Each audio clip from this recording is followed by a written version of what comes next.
오늘 이 새벽에 저희에게 주시는 하나님의 말씀은 에스라 2장 1절부터 70절까지의 말씀입니다. 에스라 2장 1절부터 70절까지의 말씀, 제가 가지고 있는 성경으로 구약 성경 712페이지에 있습니다.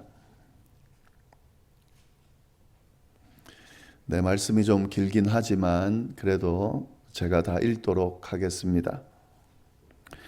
옛적에 바벨론 왕 느부갓네살에게 사로잡혀 바벨론으로 갔던 자들의 자손들 중에서 노임을 받고 예루살렘과 유다 도로 돌아와 각기 각자의 성읍으로 돌아간 자, 곧 스룹바벨과 예수아와 느헤미야와 스라야와 르엘라야와 무르드게와 빌산과 미스발과 비그웨와 르훔과 비아나 등과 함께 나온 이스라엘 백성의 명수가 이러하니 바로스 자손이 2172명이요 스바데아 자손이 372명이요 아라 자손이 775명이요 밧 모압 자손 곧 예수아와 요압 자손이 2812명이요 엘람 자손이 1254명이요 삿두 자손이 945명이요 삭게 자손이 760명이요 바니 자손이 642명이요 브베 자손이 623명이요 아스갓 자손이 1222명이요 아도니감 자손이 666명이요 비그베 자손이 2056명이요 아딘 자손이 454명이요 아델 자손 곧 히스기야 자손이 98명이요 베세 자손이 323명이요 요라 자손이 112명이요 히숨 자손이 223명이요 깃발 자손이 95명이요 베들레헴 사람이 123명이요 느도바 사람이 56명이요 아나도 사람이 128명이요 아스마웻 자손이 42명이요 기랴다림과 그비라와 브에렛 자손이 743명이요 라마와 게바 자손이 621명이요 믹마스 사람이 122명이요 베델과 아이 사람이 223명이요 느봇 자손이 52명이요 막비스 자손이 156명이요 다른 엘람 자손이 1254명이요 하림 자손이 420명이요 로드와 하닷과 오논 자손이 725명이요 여리고 자손이 445명이요 스나아 자손이 3630명이었더라. 제사장들은 예수아의 집 여다야 자손이 973명이요 임멜 자손이 1052명이요 바스올 자손이 1247명이요 하림 자손이 1017명이었더라. 레위 사람은 호다위야 자손 곧 예수아와 감미엘 자손이 74명이요 노래하는 자들은 아삽 자손이 128명이요 문지기의 자손들은 살룸과 아델과 달문과 악굽과 하디다와 소베 자손이 모두 149명이었더라. 느디딤 사람들은 시하 자손과 하수바 자손과 답바오 자손과 게로스 자손과 시아하 자손과 바돈 자손과 르바나 자손과 하가바 자손과 악굽 자손과 하갑 자손과 시블레 자손과 하난 자손과 깃델 자손과 가알 자손과 르아야 자손과 르신 자손과 느고다 자손과 가삼 자손과 우사 자손과 바세아 자손과 베세 자손과 아스나 자손과 무으님 자손과 느부심 자손과 박북 자손과 하그바 자손과 할훌 자손과 바슬롯 자손과 무이다 자손과 하르사 자손과 바르고스 자손과 시스라 자손과 데마 자손과 느시아 자손과 하디바 자손이었더라.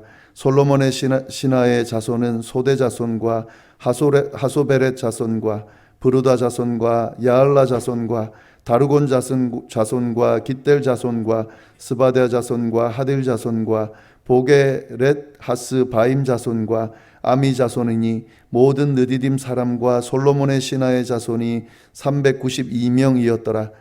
델멜라와 델하르사와 그룹과 앗단과 인멜에서 올라온 자가 있으나 그들의 조상의 가문과 선조가 이스라엘에 속하였는지 밝힐 수 없었더라. 그들은 들라야 자손과 도비야 자손과 느고다 자손이라 모두 650 2명이요 제사장 중에는 하바야 자손과 학고수 자손과 바르실레 자손이니 바르실레는 길르앗 사람 바르실레의 딸 중에 한 사람을 아내로 삼고 바르실레의 이름을 따른 자라.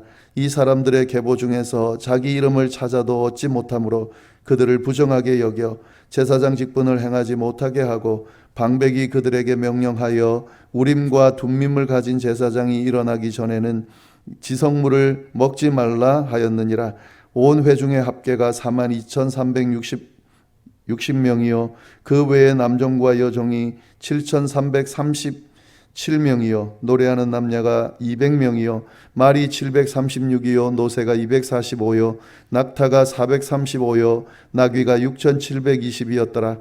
어떤 족장들이 예루살렘에 있는 여호와의 성전터에 이르러 하나님의 전을 그곳에 다시 건축하려고 예물을 기쁘게 드리되 힘 잘하는 대로 공사하는 금고에 드리니 금이 6만 1,000 다리기요 은이 5,000만에요 제사장의 옷이 100벌이었더라.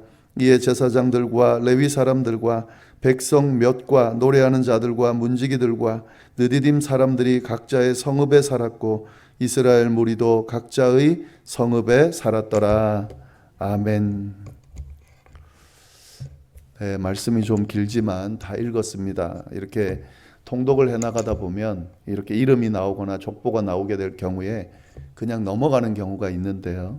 이렇게 읽지 않으면 어쩌면 그냥 넘어갈 수도 있을 것 같아서 제가 좀 다 읽었습니다. 저희가 어제부터 에스라서 말씀을 나누기 시작했는데요. 이 에스라서 말씀은 바벨론에 의해서 이스라엘이 멸망하고 바벨론 포로로 잡혀갔던 이스라엘 백성들이 그 포로에서 귀환하는 그런 내용을 담고 있습니다. 제가 어제 새벽 기도에도 말씀을 드렸는데요. 이와 관련해서 꼭 알아야 되는 개론 내용 몇 가지가 있기 때문에 그 내용을 오늘 반복해서 한 번 더 말씀을 드리도록 하겠습니다. 그 내용을 좀 잘 염두에 두시면서 에스라서를 쭉 공부해 나가면 좋겠습니다. 먼저 좀 이해해야 되는 것은 이 에스라서하고 그 다음에 나오는 느헤미야서가 하나로 묶여져 있다는 거죠. 묶어서 이해를 해야 한다 하는 거죠. 이 둘 다 바벨론 포로 귀환에 대한 내용을 담고 있습니다. 내용적인 면도 그렇지만 이 히브리 원문 성경을 보면은요, 이 에스라서하고 느헤미야서가 분리되어 있지 않습니다. 하나의 책으로 되어 있습니다. 저희 지금 개역 성경에는 둘로 분리가 되어 있지만 하나의 성경으로 묶여져 있다는 것을 알 수가 있습니다. 이게 하나의 책이냐 아니냐, 원본이 아니라 사본을 갖고 있기 때문에 정확하게 알 수는 없지만 여하튼 이 내용이 연결되어 있다는 것은 좀 되어 있기 때문에 하나의 역사적인 흐름으로 이해해야 되기 때문에 이 두 책을 분리해서 볼 것이 아니라 하나로 연결해서 볼 필요가 있다 하는 것 좀 기억해 두시면 좋겠고요. 그리고 이 이스라엘 백성들의 포로 귀환은 바벨론에서 포로 귀환하는 것은 3차에 걸쳐서 이루어져 있습니다. 이 3차에 걸쳐서 귀환이 이루어졌다는 것을 좀 염두에 두시면 좋겠습니다. 에스라서의 경우는 1차, 2차 내용이 나오고요. 그리고 느헤미야가 3차 귀환에 대한 내용이 나옵니다. 그래서 이스라엘 포로 귀환이 3차에 걸쳐서 이루어졌고 에스라서는 1차, 2차의 내용이 담겨 있고 느헤미야에서는 3차 귀환에 대한 내용이 담겨 있구나. 이렇게 이해하고 보시면은 더 에스라서, 느헤미야서를 더 잘 이해할 수 있을 것입니다. 귀환할 때도 이 특징이 있습니다. 이 3차 귀환의 그 귀환 내용을 보면은 그 귀환의 내용마다 특징이 있는데요. 1차 귀환의 경우에는 스룹바벨의 주도하에 이루어졌습니다. 1차 귀환이 이루어질 때 스룹바벨을 지도자로 해서 그를 중심으로 이루어졌고 이들이 귀환해서 뭘 제일 먼저 했냐면 성전을 재건했습니다. 이게 아주 중요하죠. 1차 귀환자들이 주로 했던 내용은 성전 재건입니다. 그리고 2차 귀환은 누구를 중심으로 이루어졌냐면 에스라를 중심으로 이루어졌습니다. 그리고 2차 귀환자들을 중심으로 했던 일은 뭐냐면 이 에스라를 중심으로 율법을 바로 세웠습니다. 이스라엘 백성들은 율법을 중심으로 세워진 또 이루어진 민족이잖아요. 근데 바벨론 포로로 잡혀가서 이 부분이 많이 희석이 됐습니다. 하나님의 율법을 소중하게 생각하지 않고 율법이 아닌 그 다른 것들에 많은 관심을 가지게 된 그 모습을 회복하기 위해서 에스라가 하나님의 율법을 바로 세우는, 바로 알리려는 그런 움직임을 보였고요. 이렇게 율법을 바로 세움으로써 뭘 하려고 했냐면 공동체를, 이스라엘 공동체, 하나님의 백성으로서의 공동체를 회복하는 일에 집중을 했습니다. 이게 2차 귀환 때 중심적으로 일어난 일입니다. 3차 귀환은 느헤미야서에 나오는 것이라는 걸 봐서도 알 수 있는데 느헤미야에 의해서 주도가 됐습니다. 이 3차 귀환을 통해서 중점적으로 이루어진 건 뭐냐면 성전이 재건되고 또 율법이 바로 세워지면서 공동체가 회복되는 가운데 이 기반으로 해가지고 성벽을 재건했습니다. 이 성벽이라고 하는 것은 이스라엘의 일종의 삶의 터전을 방어하는 거잖아요. 그들의 삶의 터전을 견고하게 세우려는 그런 일을 했다 하는 거죠. 그래서 이 바벨론 포로 귀환은 3차에 걸쳐 이루어졌는데 성전을 재건하고 율법을 바로 세우면서 공동체를 회복하고 그리고 성벽을 재건함으로써 삶의 터전을 견고하게 하는 그런 일들을 했다 하는 거죠.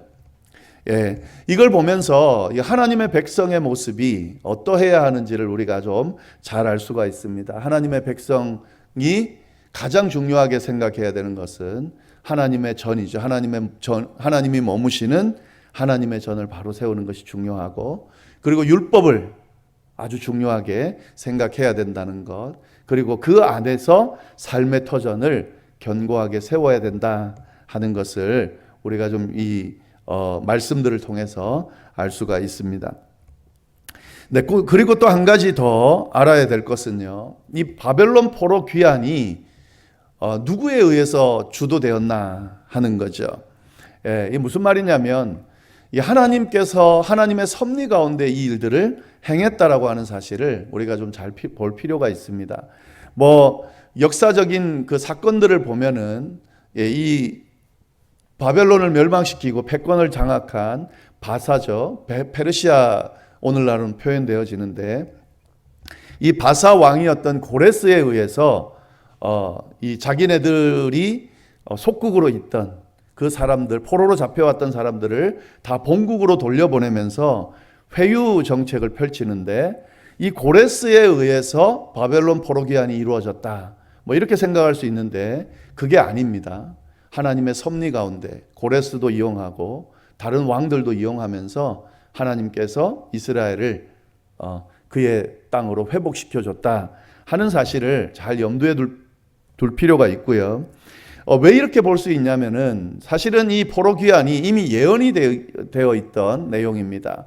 예레미야가 어떤 예언을 했냐면 바벨론에 의해서 이스라엘이 멸망할 것이라는 예언도 했지만, 바벨론에 의해서 멸망되고 바벨론으로 포로로 잡혀갔다가 70년이 지나면 다시 회복될 것이라고 하는 예언을 했습니다. 그런데 이 예언 그대로 70년이 지나서 바벨론에서 회복되어지는 그런 역사가 일어났다 하는 거죠. 이걸 봤을 때 하나님의 섭리 가운데에 이 귀환이 이루어졌다는 사실을 우리가 알 수 있습니다. 에스라서 말씀, 느헤미야서 말씀을 볼 때에 지금 말씀드린 이 개론적인 내용들을 염두에 두면서 말씀을 좀 잘 보시면 좋을 것 같습니다. 자, 오늘 말씀을 보시면은요, 지금 포로 귀환한 사람들의 명단이 쭉 나오는데요, 이는 1차 포로 귀환의 사람들입니다. 1차 포로 귀환 때 돌아왔던 사람들입니다. 좀 지루할 정도로 자세하게 좀 언급을 하고 있는데요. 그럼 이게 의미 없는 기록인가? 그렇지가 않아요. 의미 없이 그냥 써놓은 건가? 그렇지가 않습니다. 이렇게 자세하게 기록한 이유가 있습니다. 그 이유들을 좀 몇 가지를 말씀을 드리도록 하겠습니다. 이 에스라서 2장에 나오는 이 포로 귀환 내용은 느헤미야서에도 똑같이 기록이 되어 있어요. 7장에 보면은 1차 포로 귀환 자들의 명단이 이런 식으로 쭉 언급이 돼 있는데 그걸 좀 비교해서 보시면은 좋을 것 같습니다. 예, 그 중에 하나가 뭐냐면 1절, 2절을 보시면은요. 이런 내용이 나오죠. 옛적의 바벨론 왕 느부갓네살에게 사로잡혀 바벨론으로 갔던 자들의 자손들 중에 노임을 받고 예루살렘과 유다도로 돌아와 각기 각자의 성읍으로 돌아간 자가 이렇다 하면서 2절에 보면은 스룹바벨, 예수와, 느헤미야, 스라야, 르엘리야, 모르드게와 빌산과 미스발과 비그베와 이렇게 쭉 언급이 돼 있는데요. 예, 이 사람들이 누구냐면 그 포로 귀환할 때에 이 백성들, 이스라엘 백성들 돌아오는 자들을 인도한 지도자들입니다. 지도자들이 언급이 돼 있습니다. 그러니까 그냥 막 무대뽀로 막 돌아온 것이 아니라 지도자들에 의해서 체계적으로 돌아왔다는 사실을 지금 이야기해 주고 있는 거죠. 그리고 이 명단을 보면은요, 11명이에요. 근데 11명인데 느헤미야 7장에 보면은 12명이 언급이 되어 있습니다. 나하만이라고 하는 사람이 여긴 빠져 있는데요. 12명의 지도자들을 중심으로 왔다라고 하는 사실을 우리가 잘 기억할 필요가 있는데요. 이게 굉장히 중요합니다. 지금 이스라엘 백성들이 바벨론에서 다시 돌아온다라고 하는 그 의미는 그냥 포로로 잡혀갔던 사람들이 돌아온다 이런 의미가 아니에요. 하나님께서 이스라엘 백성들을 70년 이후에 다시 돌아오게 할 때에 어떤 예언을 하셨냐면 회복시켜 주겠다는 말씀을 하셨어요. 비록 지금은 멸망하지만 회복시켜 주겠다는 말씀을 하셨습니다. 이 12명의 지도자들이 돌아온다는 것은 상징적으로 이스라엘 백성들이 12지파라고 하는 것과 이 지도자들이 12명이 돌아옴으로 말미암아서 이스라엘이 회복된다라고 하는 의미가 이 안에 담겨져 있는 거죠. 하나님께서 이 귀환을 통해서 포로 귀환을 통해서 이스라엘을 완전하게 회복시켜 주실 것이라고 하는 그런 의미가 이 안에 담겨져 있는 거죠. 그래서 지도자들 12명의 명단이 언급이 되어 있는 겁니다. 그거 좀 보시면 좋겠고요. 그리고 3절부터 35절까지의 명단을 보면은 일반 백성의 명단이에요. 이것도 좀 특이한데요. 보통은 그 족보를 이야기하거나 명단을 이야기할 때에 12명의 지도자가 언급이 됐으면 그 지도자들과 연결되는 명단들이 포함이 됐을 거예요. 예를 들면 스룹바벨이 지도자다 그러면 스룹바벨이 인도했던 명단 이렇게 쭉 언급이 돼야 되는데요. 그것과 전혀 관련이 없는 사람들의 명단이 언급이 되고 있습니다. 바로스 자손이 2172명이요. 이런 식으로 언급이 돼 있는데 이 명단을 보면 그냥 일반 백성이에요. 뭔가 연결이 되지 않는 누구의 자손이다라고 하는 식으로 언급이 돼 있습니다. 예. 20절까지는 누구의 자손이다라고 하면서 몇 명이다 이렇게 돼 있고 21절부터 35절까지는 지명을 이야기하면서 어디 출신이다 이렇게 언급이 돼 있어요. 누구의 자손이 이만큼 왔다. 어느 지명의 사람들이 출신들이 이만큼 왔다. 이렇게 쭉 언급을 합니다. 여하튼 이 내용들을 보면은 이 사람들의 명단이 누구의 어떤 연결되는 이런 명단이라기보다는 그냥 일반 백성들의 명단이 쭉 언급이 됐다는 것을 알 수가 있는 거죠. 뭘 의미하는 거냐면 포로로 잡혀갔다가 귀환하는 사람들이 특별한 귀족들이라든지 왕족들이라든지 이런 특별한 사람들이 돌아온 것이 아니라는 것을 지금 이야기해 주고 있는 거죠. 지도자들, 특별한 사람들과 아울러 일반 백성들도 돌아왔다는 거죠. 어디 출신들도 돌아왔고 누구 자손들도 돌아왔다 하는 거죠. 이 부분이 왜 중요하냐면요. 지금 고레스가 바사왕 고레스가 그 포로로 잡혀갔던 바벨론 사람들을 본국으로 돌아가라고 할 때 다 돌려보낸 게 아니에요. 그럼 누구를 돌려보냈냐면 자원하는 자들, 돌아가고 싶은 자들을 돌려보냈습니다. 특히 이 유대인들, 이스라엘 백성들을 돌려보낼 때는 고레스가 아예 딱 정해가지고 너네 땅을 회복해라. 회복하는 것 중에 성전을 회복해라 라고 명령을 해요. 성전을 회복하라고 명령하면서 성전을 회복하는 데 동참할 사람들을 돌아가라고 이야기를 했습니다. 그리고 돌아가지 않는 사람들에게 뭐 하라고 했냐면 거기에 필요한 물건들을 대라고 이야기를 했습니다. 그러니까 지금 1차 포로 귀환하는 사람들은 어떤 사람들이냐면 내가 고향으로 돌아가고 싶다라고 해서 고향으로 돌아간 사람들이 아니라 뭐 그런 사람도 있겠죠. 그것보다는 무너진 성전을 재건하고자 하는 사람들, 내가 직접 가서 그 성전을 직접 재건하려는 사람들이라고 볼 수 있습니다. 헌신한 사람들이 있죠. 근데 그 헌신하는 사람들이 이스라엘 지도자들이 아니라 지도자들도 같지만 일반 백성들, 누구 자손, 어느 지역 사람, 어디 출신 이런 사람들이 다 자원해서 갔다, 헌신하는 마음으로 갔다 하는 거죠. 이것이 이스라엘 백성들의 저력입니다. 이스라엘 백성들은 성전을 중요하게 생각하고 성전 중심으로 생활했던 이 모습이 한두 명, 앞에 있는 지도자들 이런 사람들이 아니라 모든 백성들이 한마음 한뜻으로 그렇게 하나님 중심으로 성전 중심으로 그렇게 생활했다, 신앙생활했다 하는 사실을 잘 보여주고 있는 거죠. 그래서 보면은요, 1절 보시면은,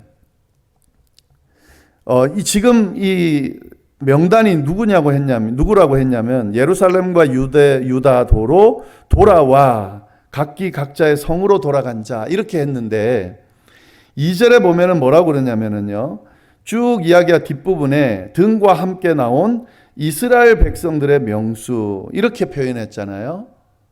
그냥 돌아간 자라고 언급했다가 2절에는 이스라엘 백성들이라고 이야기를 합니다. 이게 뭐냐면 소수의 사람들이 아니라 이스라엘 백성 전체를 대표하는 사람들, 이런 의미가 이 안에 담겨져 있는 거죠.